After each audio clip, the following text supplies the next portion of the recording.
What's up, everyone? Thanks so much for hanging out today. Okay, so today we are gonna be kicking off a new series called Your New Playlist. Now, speaking of songs, have you ever gotten one stuck in your head? Of course you have. At some point, we're all cursed or blessed, depending on how you think about it, by this phenomenon. And it's called an earworm, by the way. It could be a song that you love, and it could be a song that you hate. But one thing is for sure, wherever you go, the song is going with you. Now, when you have a song that's stuck in your head, it pops up all throughout the day. You know, there's no real rhyme or reason to it. You can find yourself singing it when you're getting ready in the morning, or when you're at line in Starbucks, or when you're hanging out with your friends at night. It just shows up wherever and whenever it wants to. For example, those of you who have a younger sibling or you've babysat for a job, there is a chance that at some point, this song was stuck in your head and there was nothing you could do about it. You probably already know where I'm going with this. Baby shark do do do do do, baby shark do do. You know the song. Okay, you can thank me later for planting that earworm in your mind again. How about this throwback to your childhood? So I put my hands up, they're playing my song, butterfly fly away, yeah. Come on, Miley Cyrus, Party in the USA. What a classic. All right, how about this throw all the way back, like all the way back? You know, renegade, renegade, renegade, renegade. I don't even know the Macarena dance, I don't know. Anyway, I know that you'll be singing all three of those songs all weekend long. But today, we're not just talking about songs that get stuck in your head. We're talking about another thing that gets stuck in our mind, the thoughts that we think. Now, did you know that the average person thinks about 70,000 thoughts per day? That's wild. And this means that over the course of a year, you and I will think over 25 million thoughts. That's even scarier. We have words that we will tell ourselves and the things that we will believe to be true about who we are.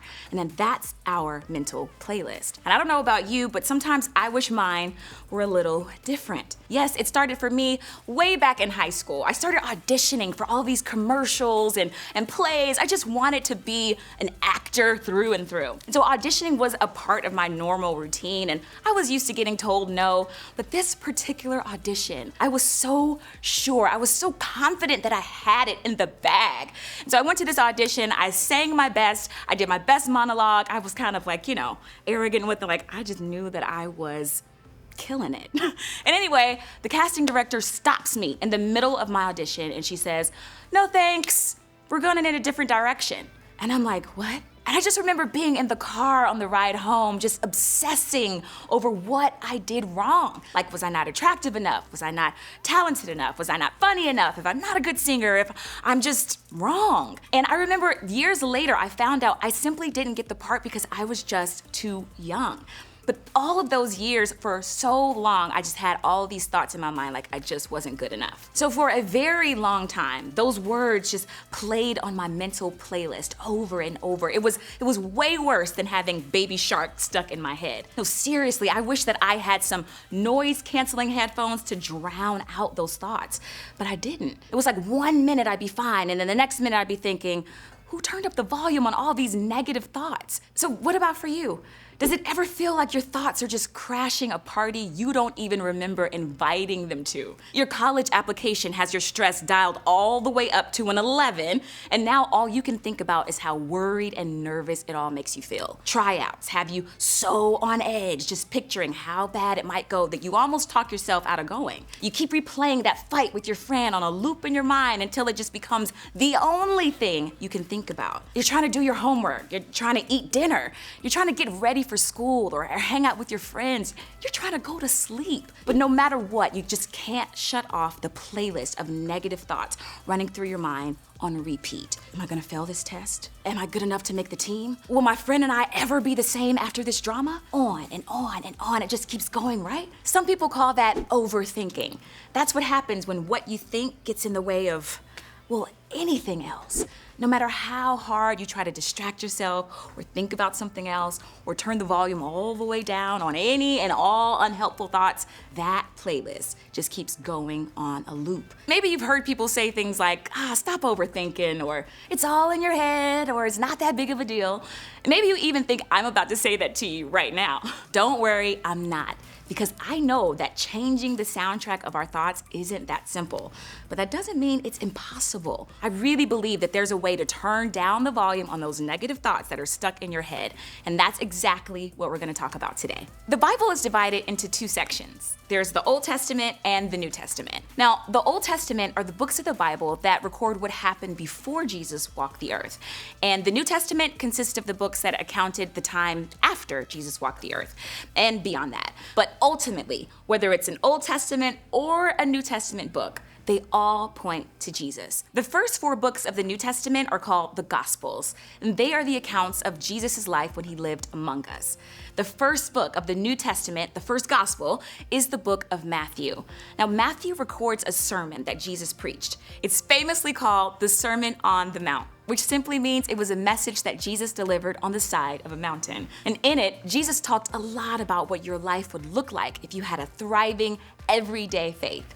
He covers all kinds of topics, and then he kind of turns to the audience and says this: "So don't worry about tomorrow, for tomorrow will bring its own worries. Today's trouble is enough for today." Now, the people hearing this sermon had a lot of things that they could be worried about.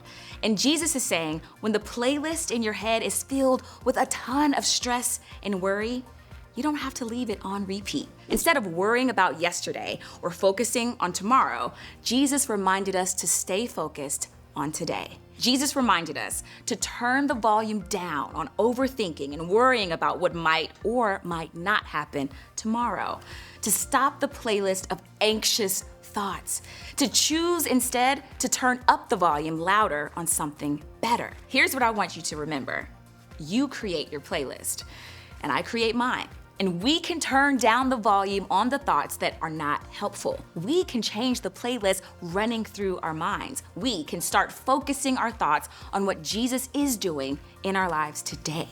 Now that's easier said than done, right? And wouldn't it be so nice if we could just simply read these words from Jesus and magically apply them to our lives? If we could just immediately stop overthinking and worrying about tomorrow and start focusing our energy and the thoughts on the here and now instead?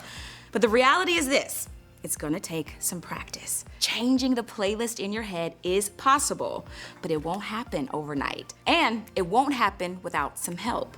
And I think that's why Jesus said something else to help us here. He didn't just tell us to stop worrying. Jesus actually told us what he can do for us when we're worrying. He gave us a way to turn down the volume on all those negative thoughts and those anxious thoughts. Now, take a look. "Come to me, all you who are weary and burdened, and I will give you rest. Take my yoke upon you and learn from me, for I am gentle and humble in heart, and you will find rest for your souls. For my yoke is easy and my burden is light." Now take a minute and think about the unhelpful playlist that's running through your mind.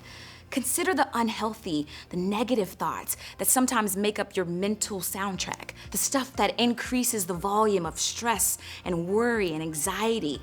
And when it crosses your mind, it feels heavy, right? Well, in the same way an animal shares a heavy load with another animal with the help of something called a yoke, Jesus was saying, hey, give me the weight of those unhelpful thoughts. Let me carry the heavy load of your anxious thoughts. I can take all that worry for you. I can show you a different way to live your life. If you follow my ways, if you put on my yoke, or live the way that I tell you and show you is best, you'll experience a better way to live. And we can ask Jesus for his help. We can focus on what he says is best and true. We can create our playlist, but we can base it on the words of Jesus and his truth. And then we can ask him to help us play it and rest in it. So here's the question: what are you overthinking? Now, right now, I want you to write down some things that are stressing you out. What are you overthinking? What are the thoughts that are weighing you down? You can even write it in code if you're worried about someone seeing what you're writing. Now, I bet you want to turn down the volume on that unhelpful playlist, right? And I want you to start with that. I want you to ask yourself 3 questions. Is this thought true? Is this thought helpful? And is this thought kind? If the answer to any of those questions is no, that's your sign. It's time to turn down the volume. And here's how. Ask Jesus to carry it with you. Remember, he didn't just ask us to stop overthinking. He offered to help us by carrying the weight of our thoughts with us and showing us a better way to think and live. We can ask Jesus for help and be confident that we're never alone. We can literally give him those things that we just wrote down. And finally, replace that playlist with a better one. You can replace those old songs and that old playlist with new ones that tell you the truth. Start by reminding yourself what's true about you and about what Jesus says about you. In a book of the Bible called the Psalms, which is a collection of songs and poems that people wrote to and about God, a writer shared this truth about replacing his thoughts with truth. When doubts filled my mind, your comfort gave me renewed hope and cheer. When doubt, worry, stress, or any kind of overthinking fills our minds, we can turn to the truth of who God is to help. We can replace our doubt with hope, our worry with cheer, and our stress with the peace of Jesus. When you start overthinking and that playlist in your head gets negative, remember, you create your playlist. And one of the best ways to begin is with the help of others looking to do the same. This is why we have small groups. In groups, we can work together to focus on what's good, what's true, and what's best for us. So I hope that you'll share a little bit of how you're working to change your playlist with your group today. And as you do, I want you to think about this question. What's one thing I tend to overthink?